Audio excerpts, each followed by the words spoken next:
За гэр цэцэрлэг байгуулагдсанаар бол цэцэрлэгийн одоо нэг хүүхдүүдийн ачаал бол харьцангуй багассан. Тий. Манай бүлэг болохоор 27 хүүхэдтэй. За урд нь бол агаар сэлгэлт муу байсан.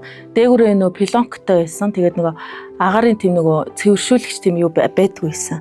За одоо болохоор шинээр нөгөө агаар цэвэршүүлэгч тавиад манай анги бол ерөнхийдөө агаар сэлгэлтэйгүй сайн болсон байгаа. Тий. Урд нь болохоор энэ хоёр багныхаа өмнө энэ хооронд тентэй байдаг байсан.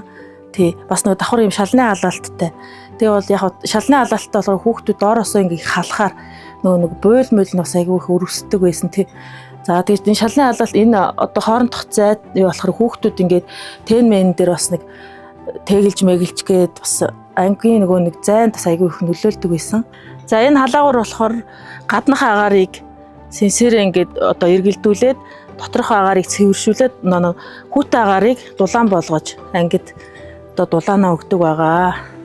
За энэ болохоор агаар цэвэршүүлэгч.